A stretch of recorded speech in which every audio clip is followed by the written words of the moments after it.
Bapa di sorga, mata Tuhan tertuju ke ruangan ini. Engkau melihat hati dan pikiran kami masing-masing. Engkau telah mendengarkan nyanyian-nyanyian pujian yang kami persembahkan. Dan tiba saatnya kami akan duduk di bawah kaki Tuhan untuk mendengarkan kebenaran firman Tuhan. Penuhi kami dengan roh-Mu yang kudus, terangi hati dan pikiran kami, dan berbicaralah kepada setiap kami. Terima kasih Bapa, dalam nama Tuhan Yesus, firman yang hidup, kami sudah berdoa dan mengucap syukur. Haleluya. Amin. Saudara, Ibu, Bapak, saudara sekalian, selamat sore, Shalom. Pertama, izinkan saya mengucapkan selamat Hari Natal tahun 2021 dan selamat Tahun Baru 2022. Puji Tuhan. Semua kita tepuk tangan.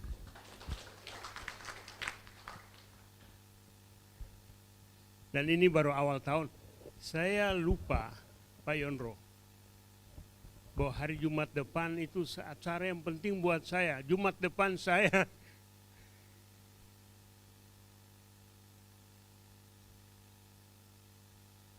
empat puluh 49 tahun.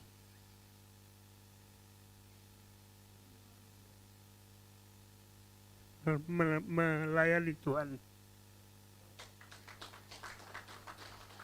49 tahun melayani Tuhan sepenuh waktu. Kalau saya melihat ke belakang, luar biasa Tuhan.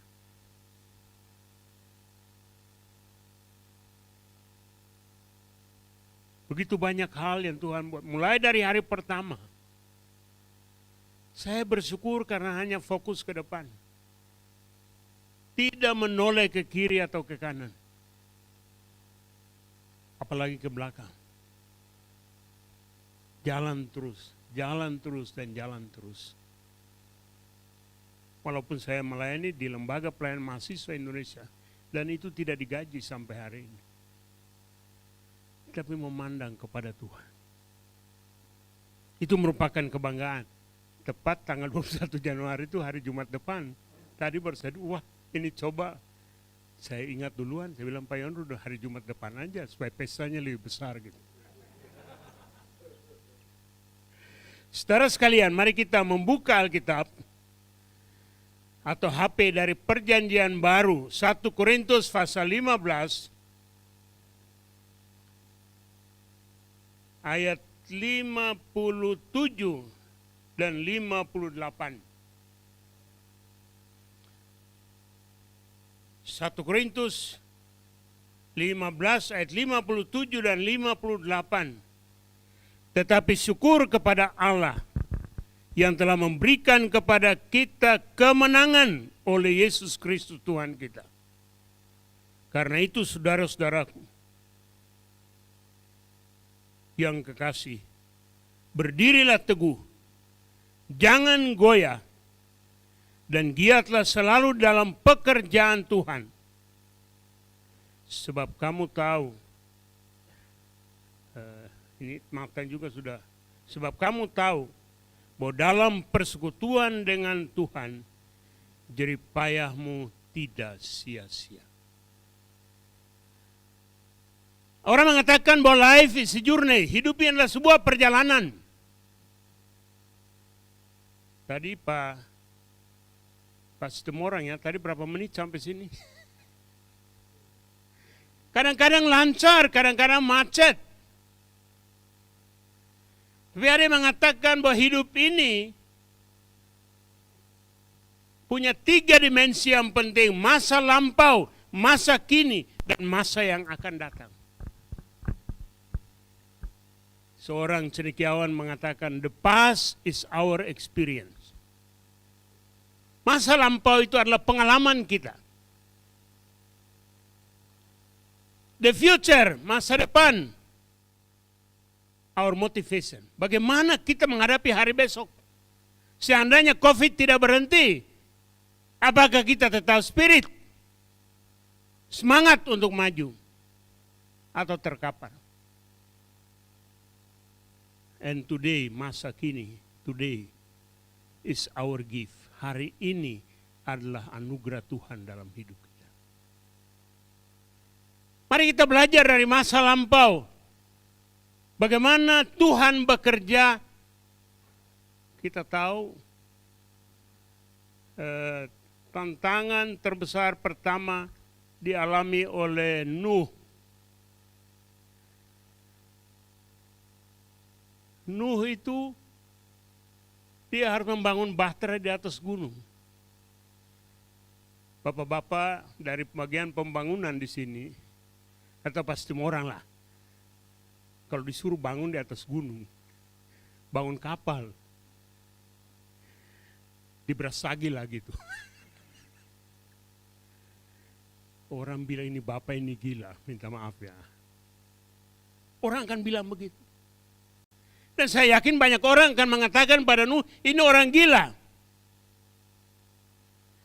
Tetapi yang menarik kalau kita baca di Kejadian pasal 6, Nuh itu belajar untuk taat dan hidup di dalam kekudusan.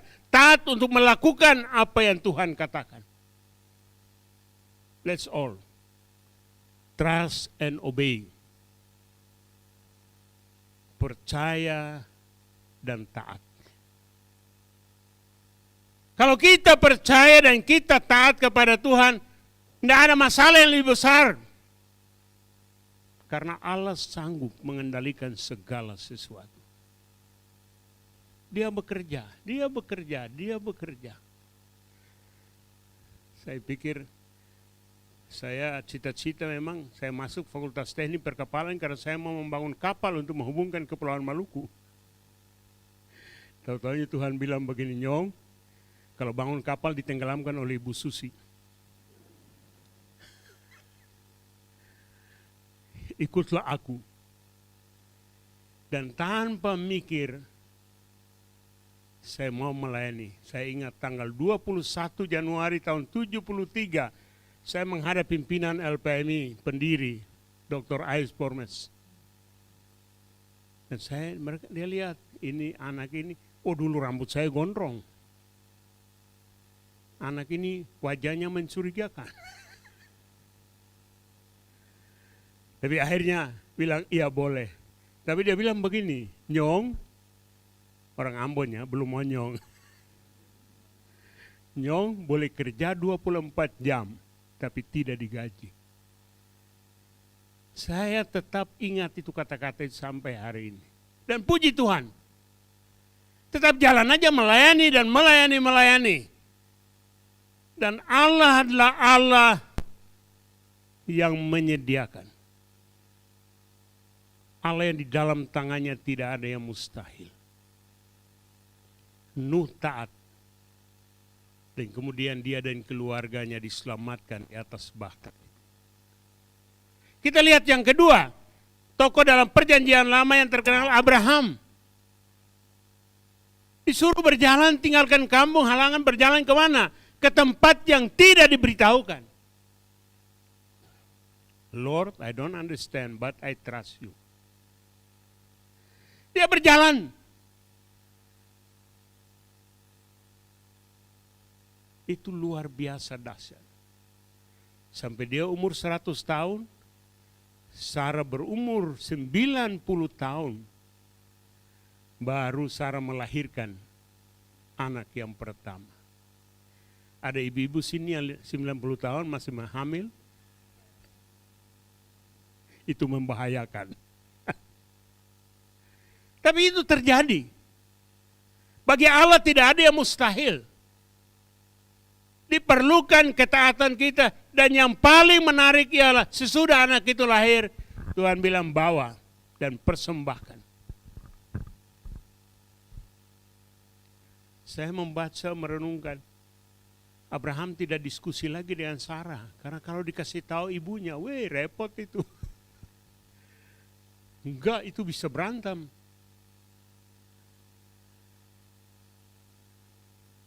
Anak itu kemudian bertanya, Bapak,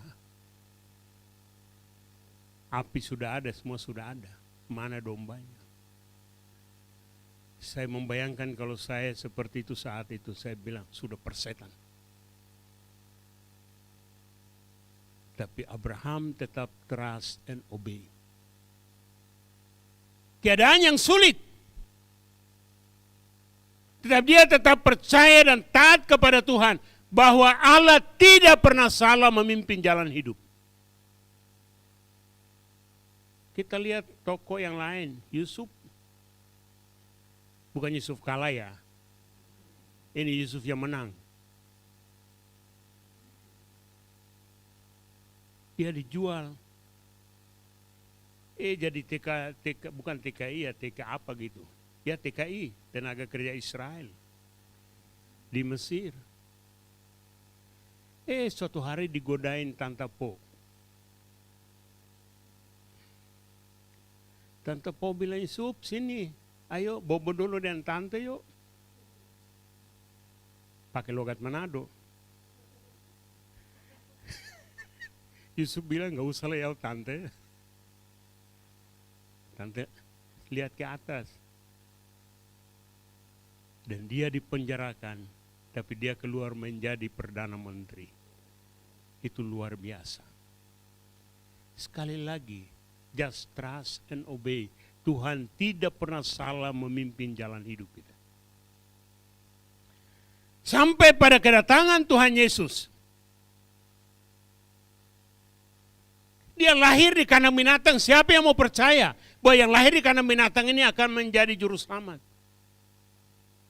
Secara akal sehat. Itu sulit dipahami. Tapi kita belajar dari 3 orang Majus. Mereka tanpa pikir kiri kanan. Mereka sujud dan menyembah. Mempersembahkan emas, mur, dan kemenyan. Kemudian sampai mati di atas kayu salib. Kalau hanya sampai mati di atas kayu salib, dia tidak bisa jadi juru selamat. Tapi karena dia bangkit kembali dari kematian. Sesuai dengan janjinya, pada hari yang ketiga dia akan bangkit kembali. Maka dia menjadi Tuhan dan juru selamat atas kehidupan kita. Apa yang dikatakan? Rasul Paulus kemudian menulis di dalam ayat yang ke-57 tadi, tetapi syukur kepada Allah yang telah memberikan kepada kita kemenangan oleh Yesus Kristus Tuhan kita. Syukur kepada Allah yang telah memberikan kepada kita kemenangan. Kemenangan oleh karena kebangkitan Kristus. Ayat 3 dan 4. Dia sudah garis bawah itu. Jadi karena kebangkitan Kristus. Kita boleh merayakan Natal. Tapi jangan lupa. Natal tidak punya nilai kalau tidak ada kebangkitan.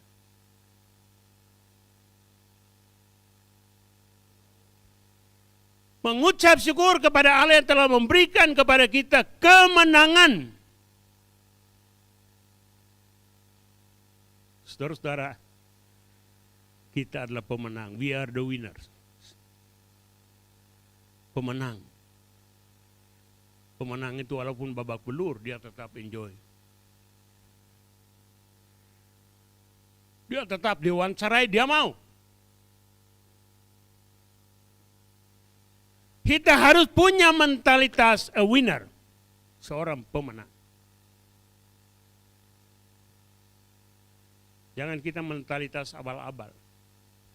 Bagi bapak-bapak, ibu-ibu, saudara-saudara yang hari ini dapat gelar sebagai tokoh.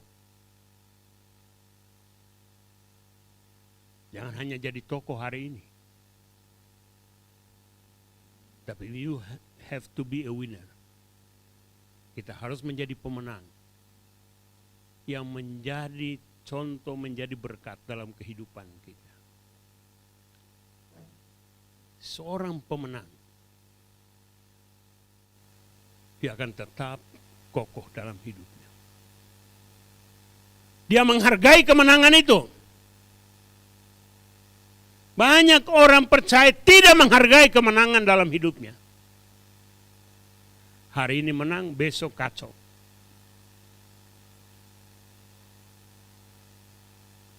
Tapi tidak ya, hari ini kita dapat penghargaan, besok tidak karuan.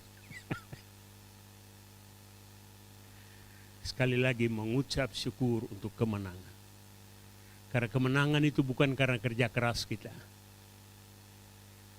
Tapi kemenangan itu adalah anugerah Allah. Sesuatu yang seharusnya kita tidak layak untuk menerimanya. Tapi Tuhan memberikan itu kepada kita. Saudara saya puluhan tahun dalam hidup saya. Karena mensyukuri itu tiap pagi saya bangun tidur, saya berlutut.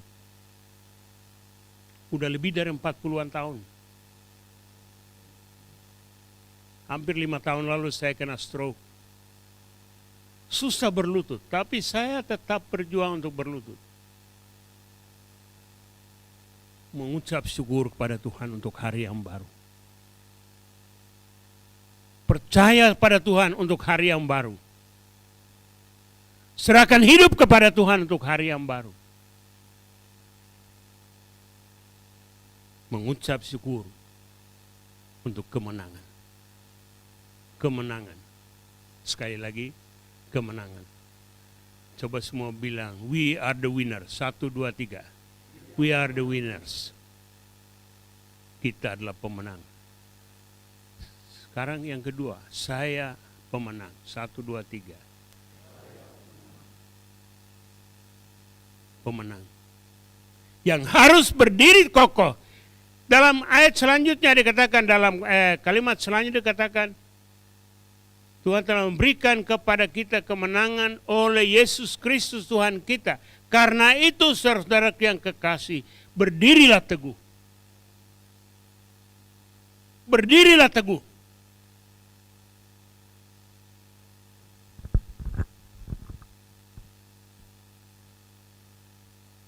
Banyak orang starting well, but not finishing well. Banyak orang ketika ada cobaan, godaan, terkapar dia. Berdirilah teguh di atas fondasi yang kuat. Bagaimana kita memelihara supaya berdiri teguh? Tiap-tiap hari baca Alkitab dan berdoa. Itu adalah fondasi untuk kita. Berapa hari lalu saya diminta bicara di persekutuan khusus hamba-hamba Tuhan. Sekitar 50 orang. Saya tidak usah kasih tahu dari mana. Saya tanya berapa di antara saudara yang tiap pagi baca Alkitab dan berdoa.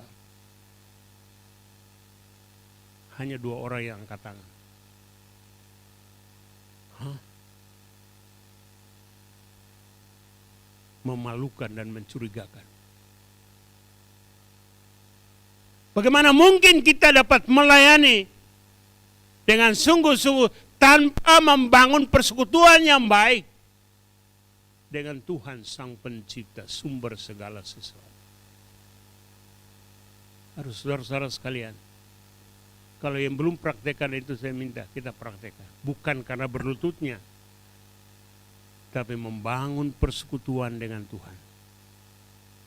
Tiap hari sesudah saya duduk, istri membaca Alkitab dan berdoa bersama. Itu sangat penting. Membaca Alkitab dan berdoa. Karena itu hidup saya, Pak Andrea, kadang-kadang saya punya istilah lucu-lucu. Hidup ini bukan lagi mengejar berkat, tapi dikejar berkat. Amin. Wih, kalau kita semua dikejar berkat, hai berkat kejarlah daku, engkau akan kutangkap. Lagunya bisa populer. Sangat penting, berdiri teguh di dalam Tuhan, whatever the cost, apapun masalahnya. Apapun tantangan, kesulitan yang kita hadapi. Mau COVID-19, mau COVID-20, 21, tetap berdiri teguh di dalam Tuhan.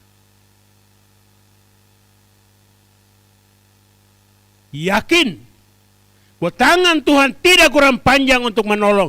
Yakin bahwa pertolongan Tuhan tidak pernah terlambat dalam hidup kita. Keyakinan itu penting.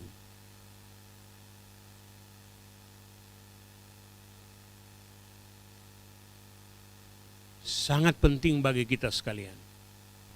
Tidak sekedar kekristenan itu upacara, tapi ketergantungan kita untuk hidup tetap di dalam Tuhan. Katakan bilangnya jangan goyah. Jangan goyah. Saya bersyukur kepada Tuhan bahwa di dalam hati saya tidak ada lagi ruang kekhawatiran. Enjoy aja tiap-tiap hari. Puji Tuhan. Bukan saja Tuhan bilang jangan khawatir, tapi Tuhan yang merubah hidup kita dalam hati. Tidak ada kekhawatiran, tidak ada ketakutan. Ya. Jangan goyah. Ibu-ibu, bapak-bapak, saudara-saudara sekalian, tantangan tetap ada. Situasi politik, keamanan, masalah ekonomi, masalah hubungan antar agama, dan lain-lain. Tapi berdirilah teguh di dalam Tuhan, jangan goyah. Kalau poco-poco goyang-goyang bolehlah. Tapi jangan imanmu goyah. Jangan keyakinanmu goyah.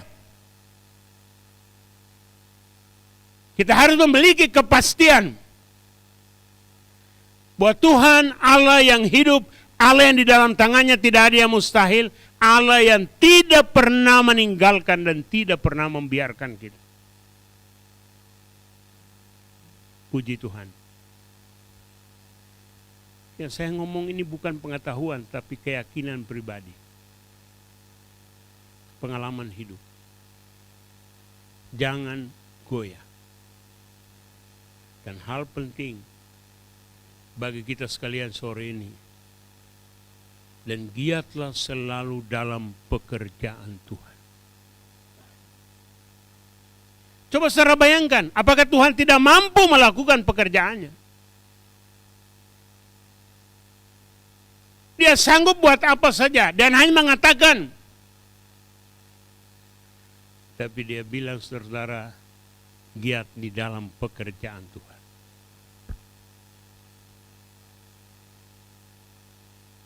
Sekali lagi, hari ini kita Pak Yondro resmikan atau lantik 21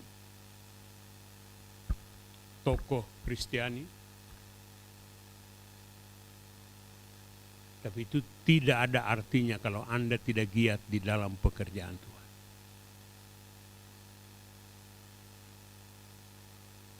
Giat di dalam pekerjaan artinya proaktif. Bukan karena ditugaskan. Tidak. Anda proaktif. Saya bersyukur dari awal. Itu proaktif melayani.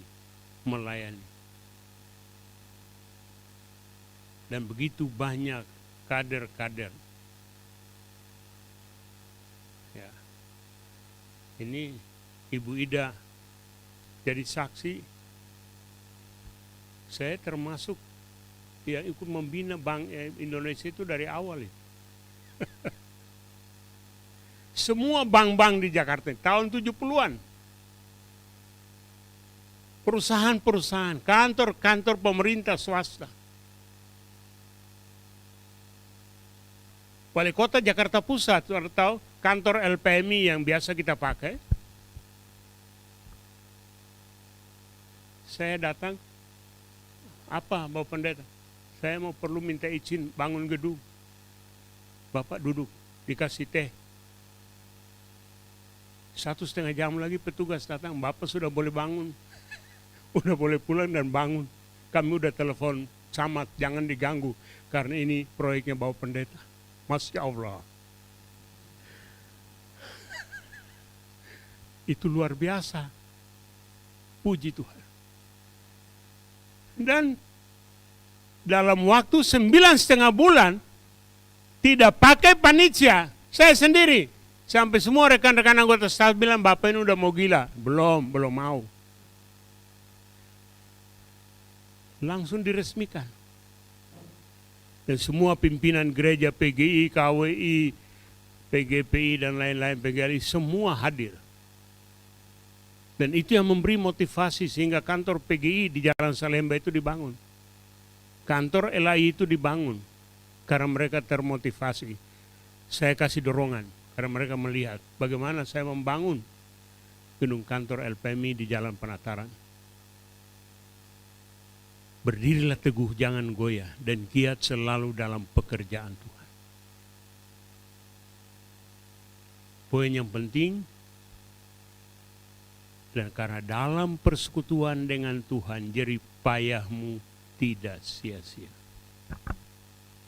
Dalam persekutuan dengan Tuhan, jerih payahmu tidak sia-sia. Atasanmu boleh lalai memperhitungkan. Tapi Tuhan tidak lalai. Komputer Tuhan komputer lagi. Mata Tuhan itu lebih dahsyat. Melihat, mengenal, memperhitungkan segala sesuatu. Saya sungguh menikmati kehidupan sebagai seorang hamba Tuhan selama 49 tahun. Dan saya bisa bicara kemana saja. Oleh karena kesungguhan untuk menyerahkan hidup pada Tuhan, melayani Tuhan. Mungkin ada jarang para pendeta, saya udah keliling 5 benua atau 7 benua sekarang ya, dari Amerika Latin sampai Australia. Semua. Dan yang lebih dahsyat lagi, di beberapa kota saya tiba disambut oleh orang staf kedutaan. Wah, saya bingung, saya ini siapa kok dijemput oleh kedutaan. Di Meksiko, sekretaris 2 kedutaan besar Indonesia, yang saya enggak tahu. Saya turun tangga, pesawat masih turun tangga. Pendeta Nusremas, hah? Kok dia tahu nama saya? Rupanya ada yang sudah mengatur. Ada inang yang mengatur. Dia enggak kasih tahu. Tapi kasih tahu saudara di sana, nanti Bapak Pendeta akan datang tanggal sekian, kamu jemput. Di Mexico City itu orang kaya manusia, orang menaik haji atau apa gitu. Tapi saya dibawa lewat pintu khusus, pintu kedutaan. Wih, kehormatan yang luar biasa. Saya dan istri di Afrika juga dibawa oleh orang kedutaan ke tempat Michael Jackson bikin lagu itu. Saya lihat, di atas gunung kok ada pantai. Dibikin pantai di gunung di Afrika itu, di Johannesburg. Itu luar biasa. Cara Tuhan. Jadi Bapak Saudara sekalian, it's not depend on who are you. Tidak bergantung pada kita. But who is our God? Siapa Allah kita? Oleh karena itu kita berdiri teguh di dalam Dia, tetap melayani Dia, tetap menjadi saksi bagi Dia, tetap menjadi berkat di dalam tangan Tuhan. Karena bagi Dia tidak ada yang mustahil. Selamat bagi ke-21 saudara yang akan dilantik hari ini. Mari kita tundukkan kepala. Bapa di sorga, terima kasih untuk kebenaran firman. Tuhan jamah seluruh kehidupan kami untuk tetap berdiri teguh di dalam Tuhan. Memiliki keyakinan yang pasti di dalam Tuhan. Karena bagi Tuhan tidak ada yang mustahil. Jamah setiap kami dalam ruangan ini. Perbaharui hidup kami. Bimbing kami ke hari depan yang penuh harapan. Dan berkati kami sekalian. Dalam nama Tuhan Yesus, Raja di atas segala raja, kami sudah berdoa dan mengucap syukur. Haleluya. Amin. Amin. Makasih Tuhan berkati.